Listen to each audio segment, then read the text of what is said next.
music, news, talk, and sports. WQKR Portland, 1270 AM and 1017 FM.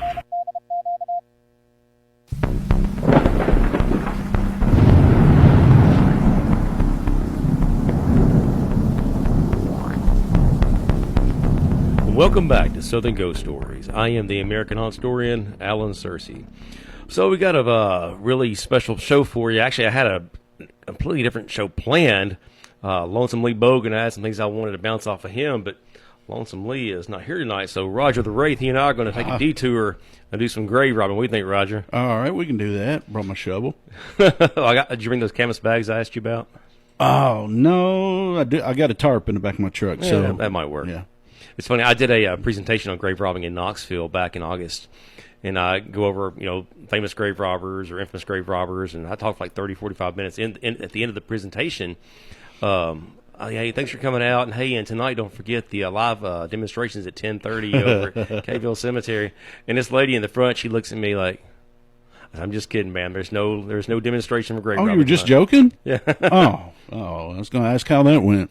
Yeah, but yeah. So let me get into everything. So the Ghost of Gallatin grave robbing tour. The Ghost of Gallatin tour is in full swing. There is no grave robbing on the Ghost of Gallatin tour, I assure you.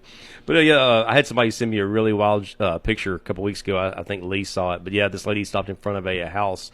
Actually, it was an old dentist office built in 1920. And she got this photo of like a bluish white figure. It's really, really creepy. I'll have to show you here off there. The new books, Hexed, about the voodoo doctor in Knoxville, Below the Trestle, about the goat man in Louisville. Those are also available on Amazon. Select bookstores have them. Below the Trestle, I was actually in Louisville last week for the Goatman Festival. You ever been to the Goatman Festival? Goatman? No. Goatman.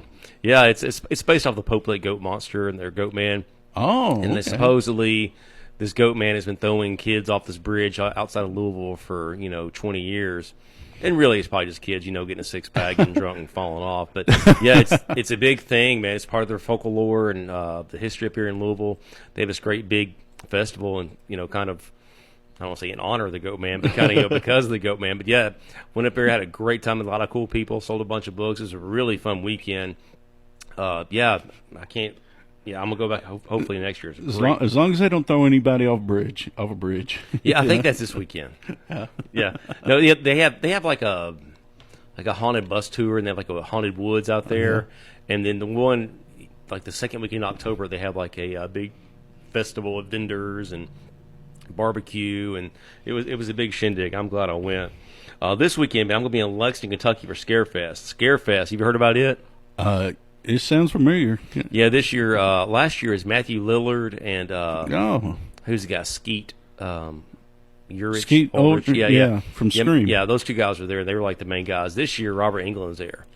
Freddie Krueger. Yeah, he's gonna be signing autographs, and they say like to get an autograph from him is like $160, $180. That's nuts. There's no celebrity I like that much. No, man.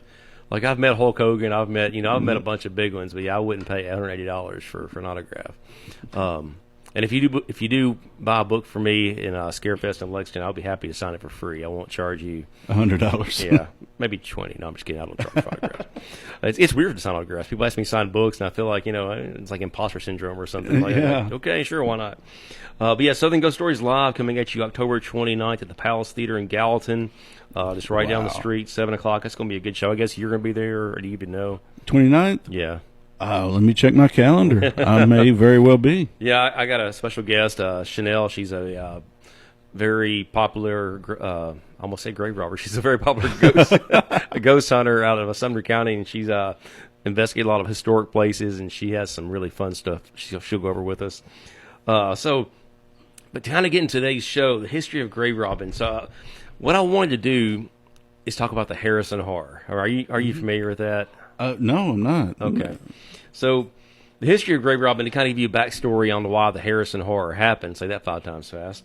In 1870, you can make $20 a week as a laborer at the docks, or you can make $40 in one night, stealing one cadaver and selling to the college. That's roughly $800 to $1,000 in our money. So you can imagine, the shenanigans are off the charts for all these people who would want to go raid the graveyards and steal a body and sell it to the college. So typically, if you did steal a cadaver, usually you had a second person you worked with. They helped you. One would get down in the hole, one would tie a rope around the cadaver, and the other would help you pull it up. Then you put it in you fold the body in half, like the body be sitting. You tuck the nose into the knees. You put it in a canvas bag.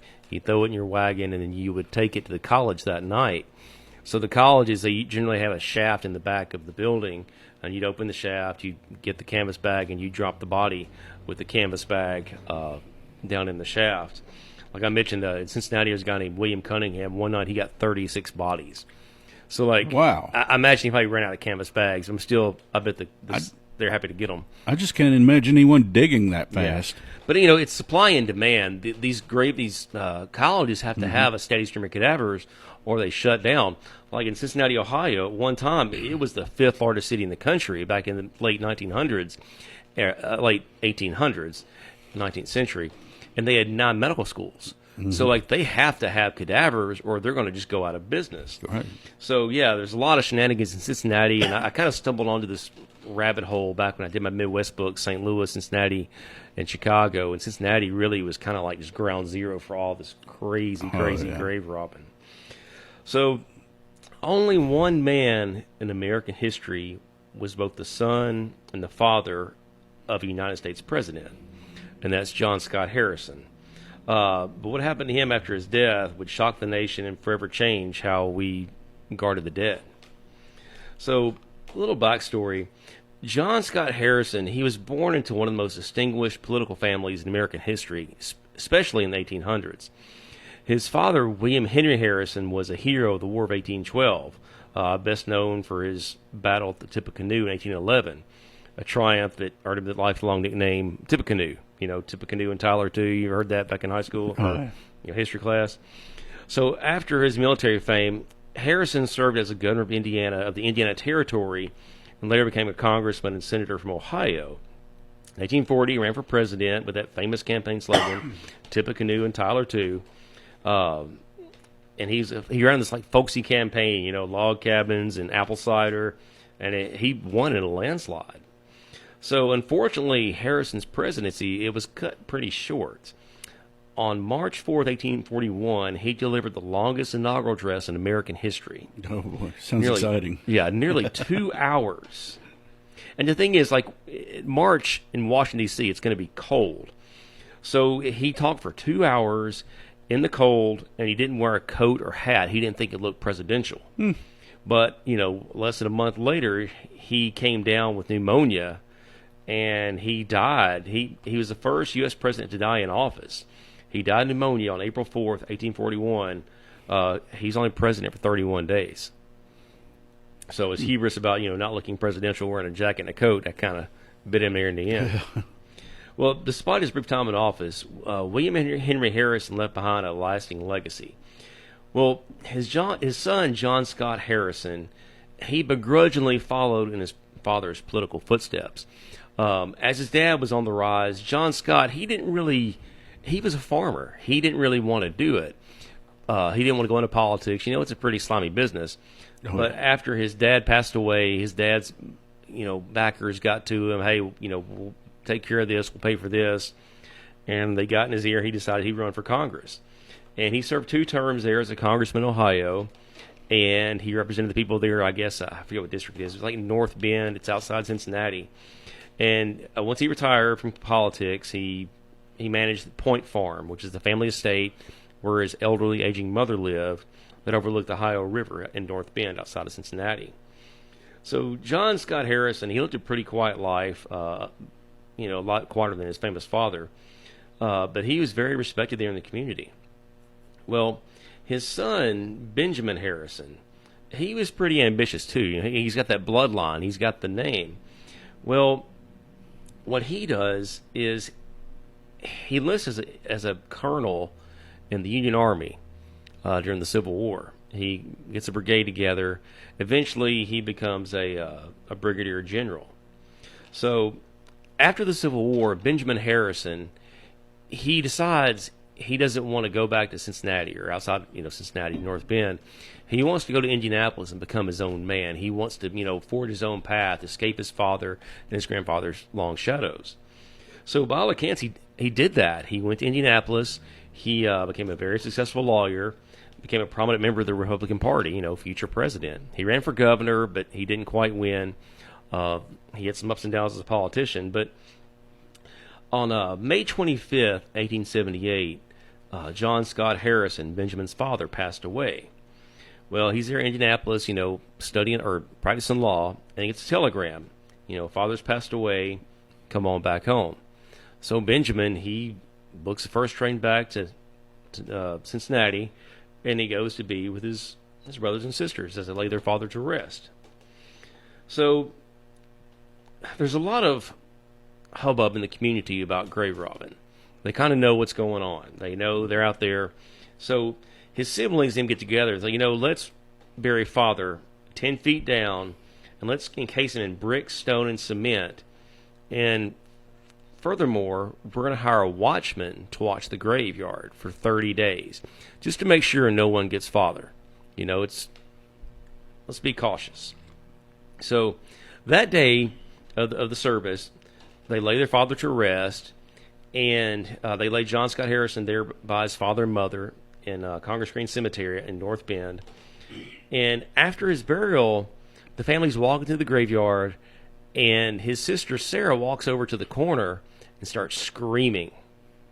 So the whole family rushes over. Well, her nephew by marriage, Augustus Devon, he had died a week earlier from tuberculosis.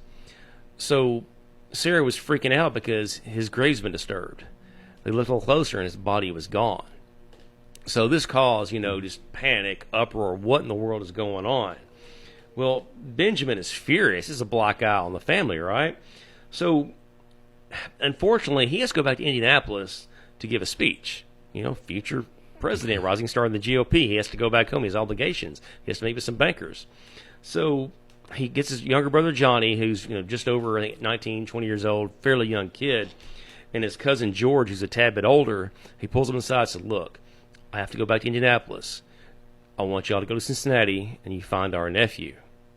So the next day, Benjamin, he takes a train back to Indianapolis. George and Johnny, they ride on into town into Cincinnati.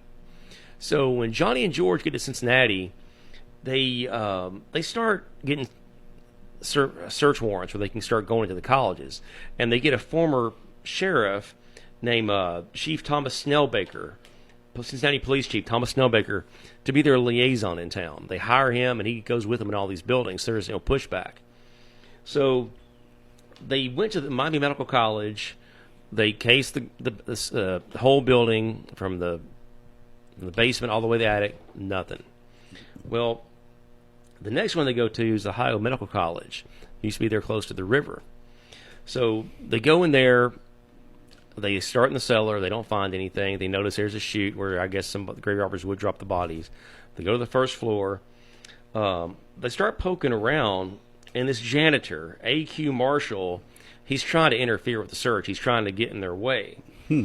So they look around in the cellar, like I mentioned, and they discover this little pit. And they look up into it. It's like a shaft built into the wall, and they look up, and they can't really see anything. It's just pitch black. Of course, by then it's getting late. It's nighttime. There's no electricity. It's oil lamps, candles. But they're seeing this this shaft. So they go floor by floor. They find dismembered limbs. They find a dissected baby's body. It's kind of creepy there at night, right? So it's like in the walls? No, they're going floor by floor. Like they find, they'll find barrels, and they'll pull the barrels out, and they'll find half dissected cadavers, or they'll find like a baby, and they just found a whole bunch of creepy stuff. So I was thinking the smell must have been atrocious. Oh yeah. And well, a lot of times they drop it in the pickle. They said put it in the pickle. They like the lime and stuff. Yeah. They put it in there to preserve it. But we'll get to that here in a little bit. But I think we're up for a break, and let's take a break and come back, and we'll get to the real creepy stuff.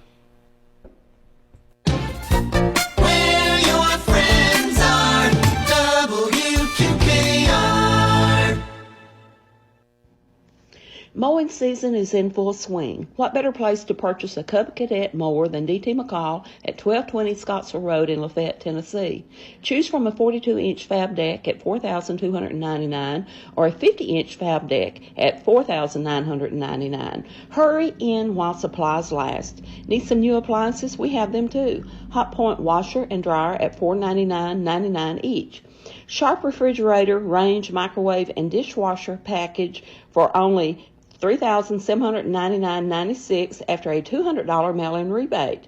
Lazy Boy recliner, only $679. Choose a softline sofa made in Italy to go with that recliner for $1,899, or select a Franklin Chase Lounge sectional for $2,549. D.T. McCall & Sons, serving Middle Tennessee for over 100 years. 0% interest for 12 months through Mariner. Free delivery and recycling within 125 miles of Carthage, Tennessee. Your one-stop neighborhood superstore. Hey! Do you like music by singer-songwriters? How about bluegrass, folk, blues, classic country, early rock and roll, and even classic R&B? Then I invite you to tune into Americana Country, Sundays 1 till 4 p.m. My name is Jay Preston. I'm your host every Sunday. We play a great mix of Americana and roots music from artists like John Prine, Sam Bush, Del McCurry, Delbert McClinton, Bonnie Raitt, James Taylor, Steve Earle, Joni Mitchell, and many, many more. Join me, Jay Preston, Sunday afternoons for Americana Country, right here on WQKR. Do you have friends looking for a new apartment? Or a family planning a move to Middle Tennessee? Help them find their new home at Sage North, a new luxury apartment community in White House, and you'll receive a $250 Visa gift card on us. Sage North is an all-new resort-style apartment community just 30 minutes north of Nashville in the charming town of White House, near exit 108 of I-65. Small town charm, but convenient to big city shopping, entertainment, and much more. So, if you know someone looking for that perfect apartment home, encourage them to schedule their tour today and remind them when they go, mention your name when they sign their lease, and that $250 Visa gift card will be headed your way. Everybody wins. They get that beautiful new apartment home, and you get your free Visa gift card. Find out more online by visiting livesagenorth.com or visiting in person at Sage North in beautiful and charming White House, just minutes from exit 108 of I-65 in White House. WQKR plays the music you grew up with. Hi, this is Paul McCartney. Hi, this is David Bowie. Hello, I'm Stevie Nicks. Hi, this is Keith Richards. Hi, this is Madonna. Reminds me of the stuff I grew up listening to. It's the old school stuff that I like. It's reminiscent. It's the stuff that you grew up with. Great rock and roll and pop hits from the 60s, 70s, and 80s. It's fun to listen to 24 hours a day, 7 days a week. WQKR. I think we're back here. So we're back. So we left off. Johnny Harrison and George Eaton. They're on the search for their nephew Thomas Devon, who is the Harrison family's nephew by marriage. So they have the police chief with them. They're combing each floor. They're finding dissected bodies, finding barrels full of arms and legs. Real creepy sight. So finally they go floor by floor and they get to the attic.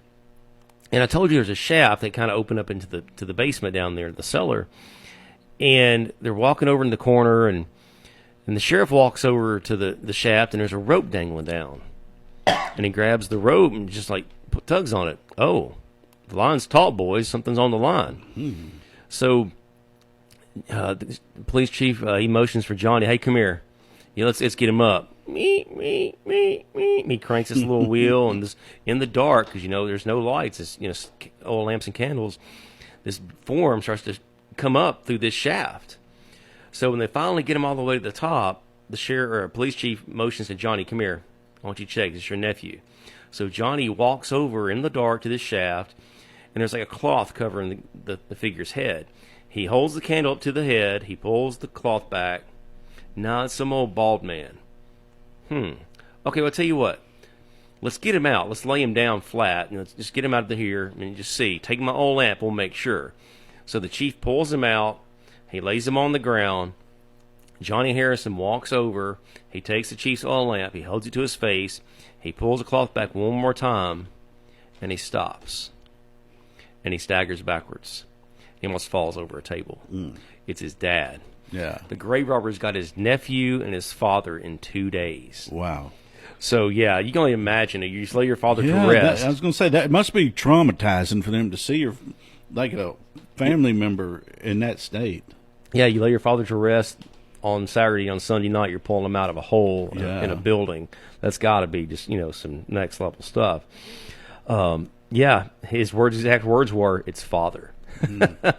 So Harrison's remains were taken to Springfield Cemetery, and they were kept in one of their family friends' crypts to make sure that nothing would happen to it. The family was furious. Benjamin Harrison, he got a train ticket. He made a beeline right back to Cincinnati, and he wanted those administrators' heads on a pike. Oh, wow. There was a warrant out for the janitor's arrest, who was causing problems in the college. But he got arrested. The college bailed him out the next day. And it's a weird thing because all these administrators and faculty, they're all about protecting the janitors, and they will not give up the grave robbers. So Benjamin Harrison accused the medical college that he accused the faculty of being complicit. He issued a statement saying, "We will accept nothing but a clear statement of who the guilty parties are." But the school, despite the body being in their attic, denied any knowledge and claimed body snatchers worked independently. So it's like he said, she said, they don't want to. They can't flip on the grave robbers. They have to have a steady stream, or they shut down. All those people in the college lose their job. So you got the son of a president's body hanging up in the rafters up there in your attic, but you cannot say who put him there. So they got Benjamin, when he was finally in town, they got another warrant to really just comb the building. And in the attic, they found the clothes that John Scott Harrison was buried in, hidden up in the rafters. Benjamin Harrison, he quickly denounced the college. He wrote letters to the Cincinnati Enquirer and other papers condemning the hypocrisy and blatant cover-up. His open letter, it became national news. It fueled outrage about grave robbing and the need for stricter laws. So as this is going on, they're looking for their nephew, right? Then the dad happens and like, what in the world's going on? So they get Snellbaker, the police chief, former police chief. They keep him on the payroll, and they hire the Pinkerton Agency, which at the time was like the premier detective agency, investigators. They were top of the line. Are they still around? That sounds very I don't familiar. really know. You can Google it when we go to a break.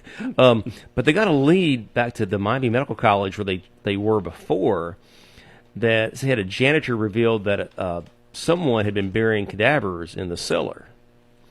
There was rumors that the doctor who buried the cadavers in the cellar, he was shipping the bodies in pickle vats, which would be barrels with pickle juice to preserve them, up to Ann Arbor, Michigan, under a fake company named Quimby and Company. So Chief Snellbaker, he took a train to Ann Arbor, and as he was up there, like they said, he found 3 large vats at the University of Michigan's medical school. And inside those 3 vats, guess how many bodies he found? Inside of 3 of them? 3 of them. 10? 40. 40? Yeah. How? Yeah, How big were they? That's a little bit bigger than a barrel. I don't know, but I guess they crammed them in there like Tetra style or something. Okay, like it was like really big. I can imagine. Okay. So when Snellbaker went up there, he went with one of Augustus, I think his brothers or his cousins. It wasn't Johnny or George, and they couldn't figure out exactly if it was him. They went round and round. It looks like him, but he's been stuck in the pickle, and they eventually okay, this has to be him. So they're not for certain they found the nephew, Augustus Devon, but they think that they have him. They took him back to Congress Green Cemetery in North Bend, and they laid him to rest, and they hired guards, to keep lookout. And what's wild is no charges were ever brought against either Miami Medical College or the Ohio Medical College. Like I said, and I'm sure the administrators are greasing the wheels, at City Hall, because they're all in the know. Like I've read where like these grave robbers get popped and the next day they're out. It's just kind of It's an industry in the shadows, but it was a necessity. Civil suits were filed, and they think that the Harrisons won a little bit, but there's a courthouse fire years and years ago, and the records are all lost. So who took the bodies? That's the $1 million question. So a month earlier in Toledo, Ohio, before all this Harrison business went down, there's a guy named Dr. Charles Morton who was popped right in the graveyards. And he was thrown in jail. And after a couple of days in jail, he goes to the jailer. Hey, I have smallpox. He shows him his hands. Oh. He's covered in sores all over his arms, his hands. And back in like 1880, smallpox is not a death sentence just for you. It's for everybody in that facility. Right. So they put their heads together. Okay, we're going to throw him in the pest house and just leave him to die. Well, Dr. Morton does not die. He slips out. He breaks away. He did not have smallpox. He's an educated man. He realized he could rub lotion on his or oil on his arms and break himself out and give the illusion of smallpox. So yeah, he's pretty crafty. So who is Dr. Charles Morton? Well, in 1862, over in England, there's a young man named Thomas Beach. He's just a young 20-year-old kid, just full of you-know-what and vinegar. He wants something to do. Well, this time, the Civil War is just kind of kicking off in America. He sails over the Atlantic, and he takes a couple trains, and he enlists in the Illinois Infantry. And he fights for the Union. He actually fought in the Battle of Nashville just right down the street. So during the Civil War, have you seen the gangs of New York, those conscription riots? Those are a thing. People up north didn't want to send their kids to die in the South, so they made this law where you could pay $300 and you could pay someone to take your son's place if he was drafted. Oh, wow. So a lot of Irishmen took that deal. Well, Thomas Beach, a.k.a. Dr. Morton, he made friends with a lot of guys from Ireland because they're over there in the United Kingdom. So they're all fighting. They become buddies. Well, once the war is over, Thomas Beach goes and he is studying medicine. He's learning to be a doctor. He realizes, hey, there's more money in the graveyards raiding them than there is, studying medicine or practicing medicine. But his buddies from Ireland, they break off and form this terrorist group called the Fabian Brotherhood. And they go up into Canada, start launching raids. Well, during this time, Canada is protecting British territory.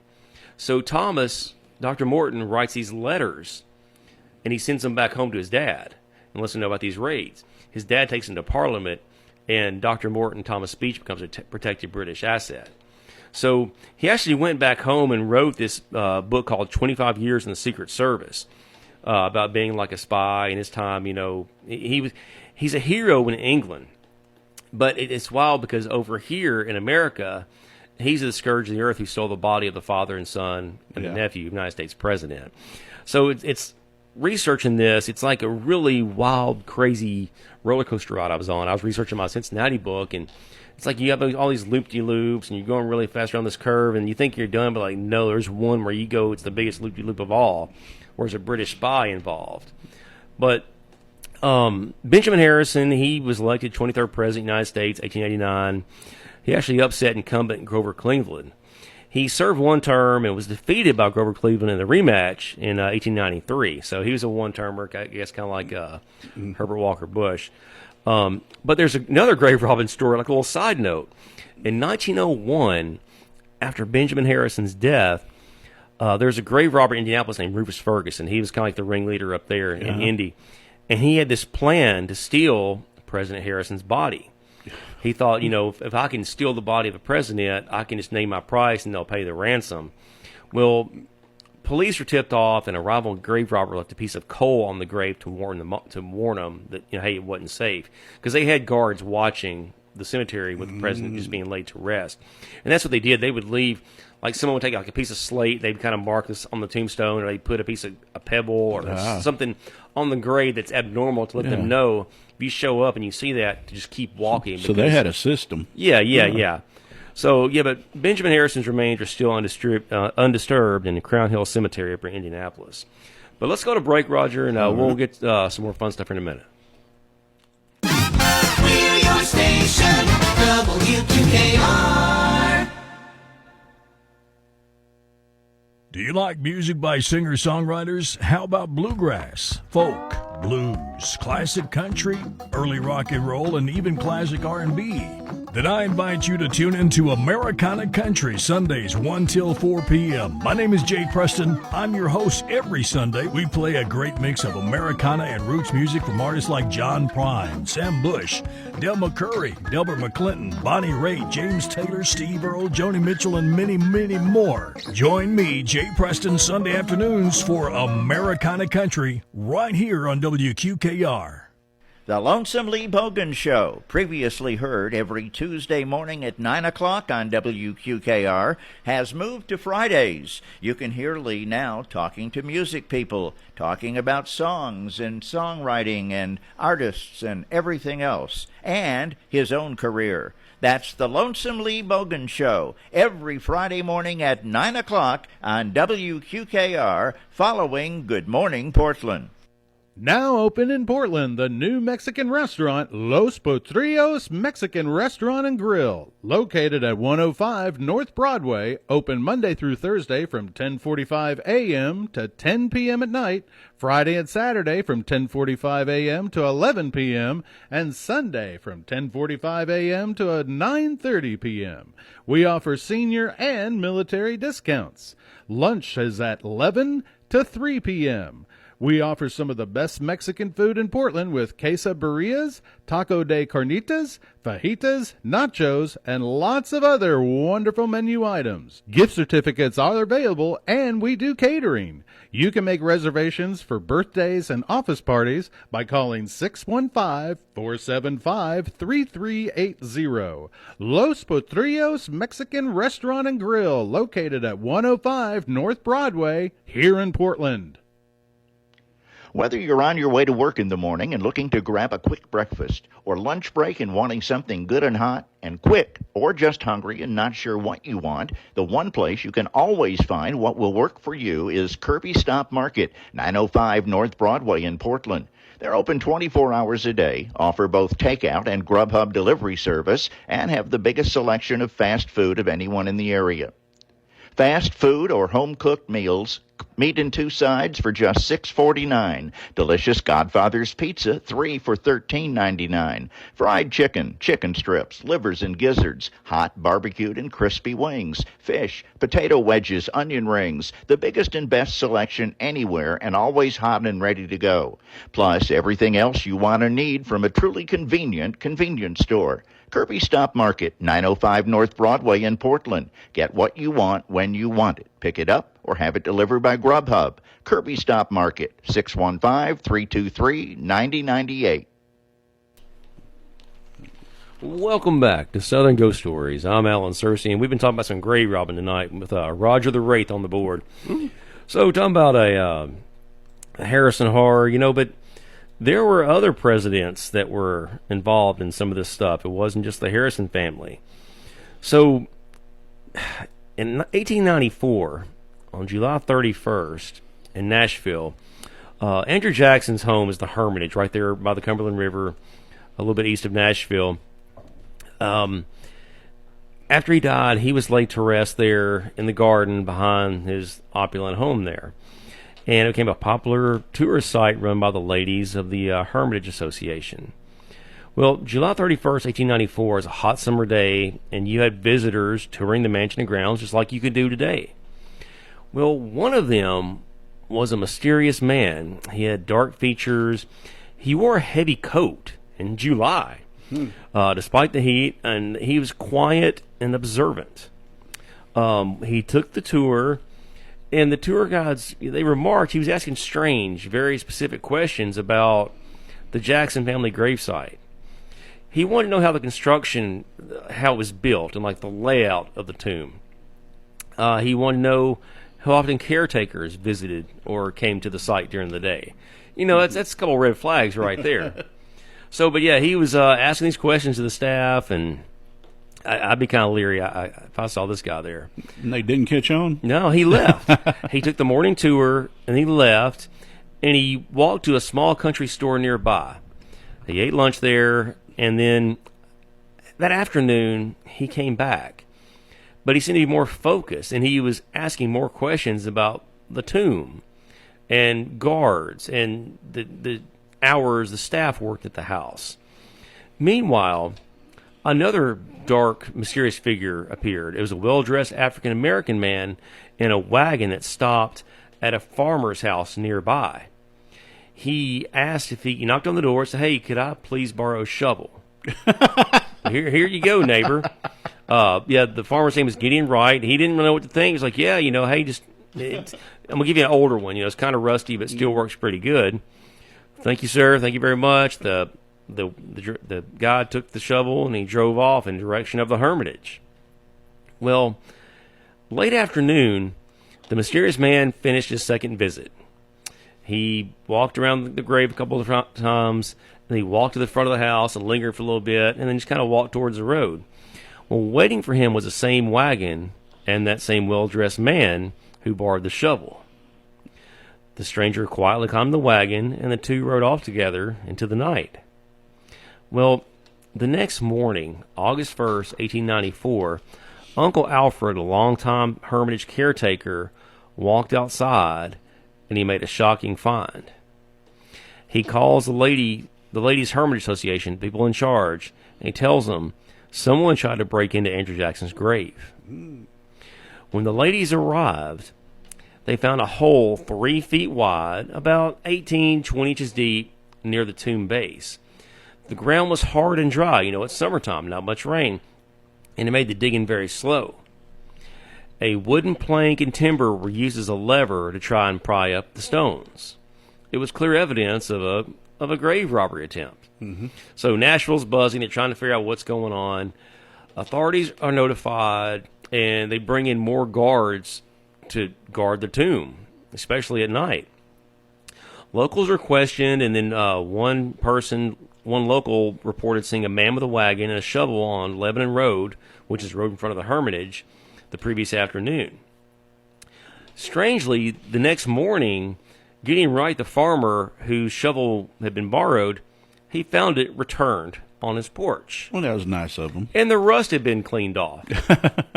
But the blade showed fresh marks of digging. Mm-hmm. So, I guess if you're going to try to steal the body of General Jackson, I guess the least you could do is clean off a shovel, the guy who was nice enough to lend it to you. But despite an extensive investigation, no arrests were ever made. The grave robbers just simply vanished. No one knows who they are, where they went, what happened. And over the years, the story just kind of faded away, and it was this quirky little legend, just remembered only as a strange attempt on Jackson's tomb.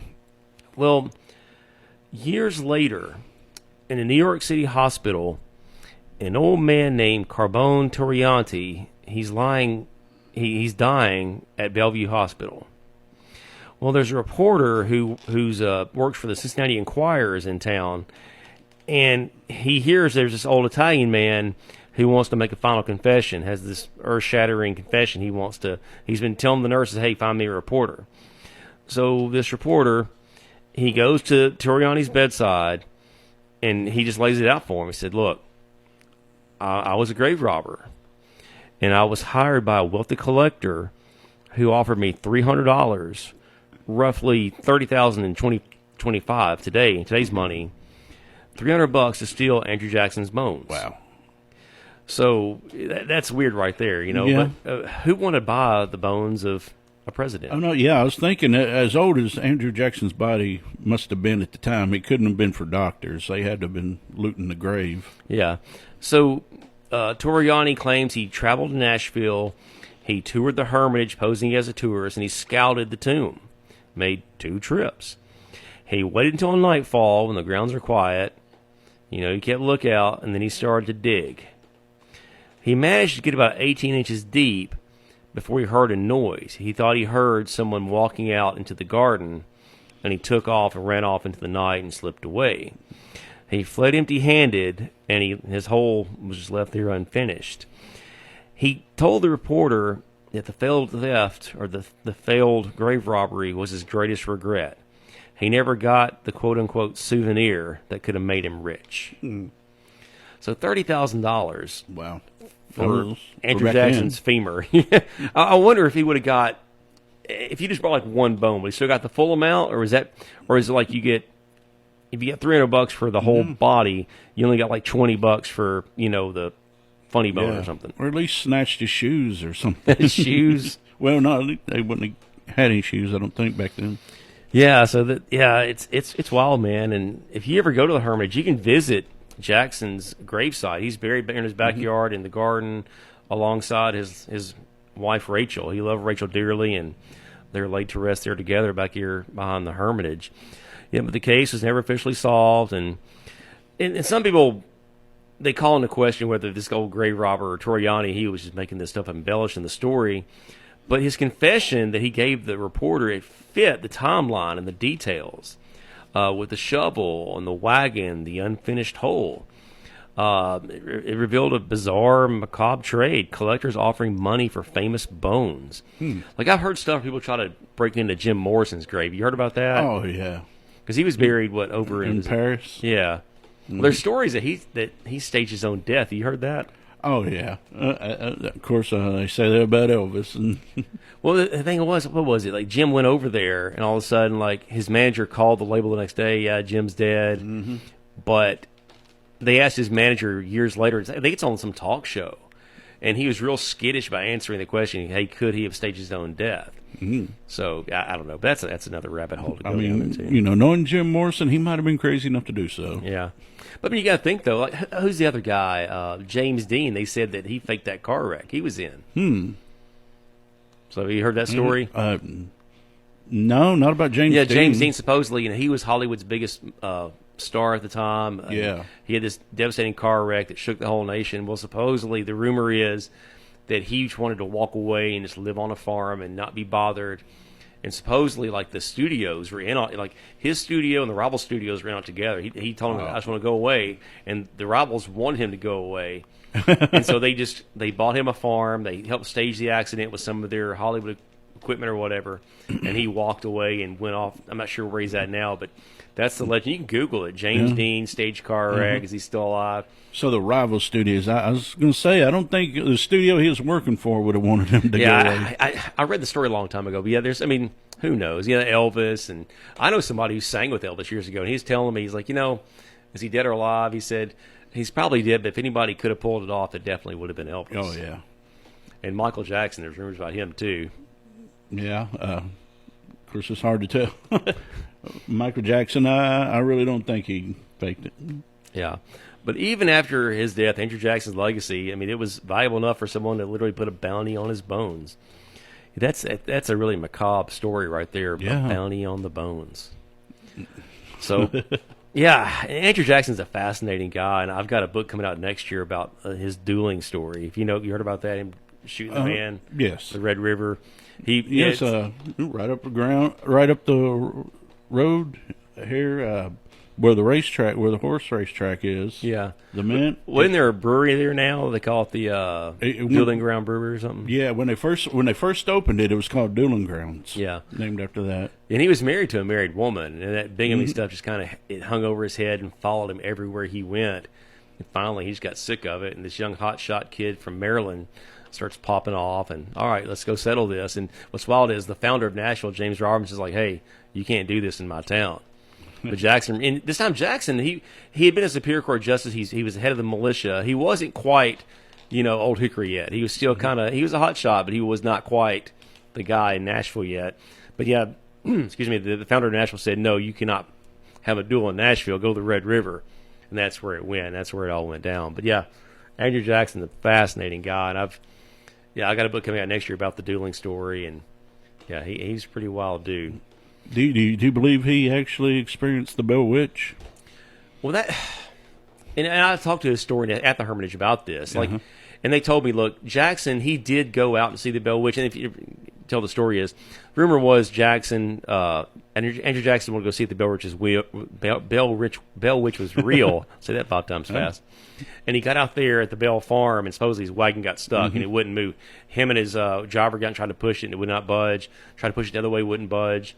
And finally, this woman's laughter, ha, ha, ha, you're free to go, General. And supposedly the Bell Witch was stopping his wagon. Yeah. But a guy at the Hermitage told me, he said, look, did he go see the Bell Witch? Did he go see John Bell? John Bell was his friend. It's documented that Jackson went to the Bell Witch Cave, or the Bell Farm on 3 occasions. So he did go, but did he go because of the witch? Did he go see John Bell? John Bell was a Jacksonian Democrat, ran for president in 1860. So he was buddies with him. Did he go? I don't know. But yeah, that's a fascinating story. But I think we're up against a break, and I got one more presidential grave robbing story for you. Oh, wow. WQKR. Why choose the Farmers Bank? We've been serving our community since 1912, and we still manage our business locally. This means that when you need banking services or a loan, we don't let a computer or someone thousands of miles away make our decisions. We make decisions locally. We visit with you in person. We shake your hand. We get to know you and your family. The Farmers Bank is a community bank built on trust and quality customer care and service. Visit us at any of our 11 area locations or online at thefarmersbank.net to see the Farmers Bank difference. Equal housing lender, member FDIC. Hi, I'm Bud Woodall from the Portland Church of Christ, and here's a point to ponder. We have several mockingbirds around our house, and it's always interesting to hear the sounds that they make. Our mockingbirds mimic other birds that we see, wrens and cardinals and blue jays, and yet scientists still don't know exactly why mockingbirds mock, outside of the possibility that it makes the male more attractive to the female. No matter what the reason might be that the mockingbird mocks, it reminds us of God's power and His creation. And it is right and fitting to say with Psalm 104, verse 1, "Bless the Lord, O my soul. O Lord my God, you are very great. You are clothed with honor and majesty." The mockingbird is special because God made it that way. Points to Ponder has been brought to you by the Portland Church of Christ. We hope you have a wonderful day. No one told them. No one warned them about the house on Willow Lane. What is it? It's the house. It's alive. Here, Looney. Have you seen this energy bill? Ah! This house is robbing us blind! If your house is an energy thief, TVA and your local power company would like to help make your home more efficient and lower your bills. To learn more, visit EnergyRight.com. We're CEMC. Winning just got closer at the Mint Gaming Hall Kentucky Downs. Join us for food, fun, and excitement soon. Hungry? Iron Steakhouse is there for your special night out. Ready to win? Come play one of our 1,000 games. Watch and wager on your team or horse, too. Featuring an event center and all-suite hotel, the Mint Gaming Hall is so close. The exit is in Tennessee. Check out themintgaming.com for details. Problem gambling? Call 1-800-GAMBLER. Winning just got closer. Welcome back. Talking some more grave robbing here on Southern Ghost Stories with Roger the Wraith behind the board. I'm Alan Searcy, the American Historian. So, who would you say is the most beloved American president? Beloved American president? Beloved American president. Kennedy. Kennedy? Yeah. Okay, who's your number two? Lincoln. Okay, you got it. Okay, I knew you'd get it eventually. Yeah, Abraham Lincoln. Yeah, I'm thinking 20th century stuff. Yeah. I guess like George Washington, Kennedy, Lincoln, they're all kind of like, the top three most beloved or revered presidents. So, late 1800s, post-Civil War America, counterfeiting is rampant across the Midwest. All these people are trying to figure out technology's getting better, how you can, make counterfeit money. Well, there's a guy in Chicago named James Big Jim Kennelly, and he's a powerful Chicago crime boss. He owns a saloon and pool hall, and he runs a sophisticated counterfeit ring with engravers, printers, and distributors. Well, his star engraver, Benjamin Boyd, his fake $50 bills are so good, they've been fooling banks and experts all over the Midwest, all over the country. And by all accounts, there were over 6,000 fake $50 bills printed by this guy in circulation all around the country. Well, in 1875, the Secret Service swoops in and they arrest the counterfeiter, Benjamin Boyd. He's arrested, and it crippled Kennelly's counterfeiting network. The Secret Service, they're kind of new at this counterfeiting thing, but it's kind of like it's what they do. They've been watching him and Kennelly closely. Well, desperate, Kennelly devises a crazy plan to save his business. In order to get his counterfeiter back out of jail or out of prison, he's going to steal Abraham Lincoln's body from his tomb in Springfield, Illinois. And he plans, if he can get the body, he's going to demand $200,000 in gold, which is roughly $6 million today, as well as his counterfeiter's release in exchange for the president's remains. So, on paper, it's a pretty good plan. What do you think? Yeah, but you know. But anyway, Kennedy recruits two accomplices, a guy named Terrence Mullen, he's a saloon owner, and Jack Hughes, who was a small-time counterfeiter. Both are eager for money, but they're kind of inexperienced in real crime. Well, they are unknowingly infiltrated by a guy named Louis Swegels, an informant working with the Secret Service. An agent named Patrick Tyrrell is his point man, and he answers to Robert Todd Lincoln, the president's son. Swegels pretends to be a horse thief, and he gains the gang's trust. So November 7th, 1876, the plan timed to coincide with the presidential election, hoping guards would be distracted. You know, if you hire these guards to watch the tombs, but they're more interested in seeing somebody like the president, maybe they might, walk off and find a newspaper or something. Well, Oak Ridge Cemetery in Springfield, Illinois is where all this stuff goes down. The plan is to remove the marble lid of Lincoln's sarcophagus, take the casket, and hide the body in the Indiana dunes to negotiate the ransom, all the money he wants. So the Pinkerton agents who've been hired by Robert Todd Lincoln, as well as Tyrrell, the Secret Service agent, they're waiting nearby to catch these guys in the act. So Mullen, Hughes, and Swegels, they enter the tomb. They find the sarcophagus locked behind an iron gate with a padlock. Well, lacking the proper tools, they file through the lock. They remove the marble lid, but they struggle to lift the 500-pound casket. They start cutting the sarcophagus to pull it out, but just as they do, a Pinkerton agent hiding behind the crypt, he accidentally fired his gun. Whoops. So yeah, really. Chaos ensues. Mullen and Hughes flee into the night. Gunshots go off. No one's hit. But Swegel stays behind to alert the agents.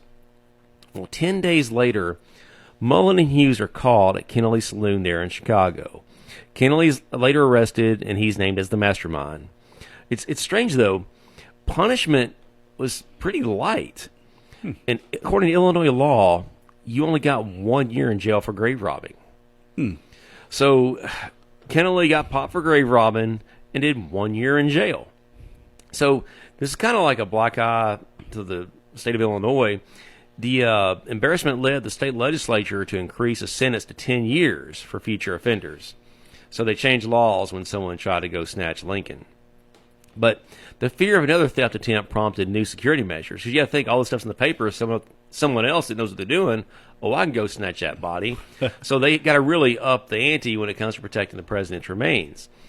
Lincoln's coffin was moved to a hidden spot inside the tomb and covered with debris to disguise it. Because it had been disturbed. They had to take the coffin out and hide it. Right.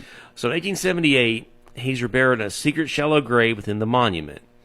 When his wife, Mary Todd Lincoln, finally dies, she's later secretly moved to rest beside him. Well, the decision to permanently secure Lincoln's body was made in 1901.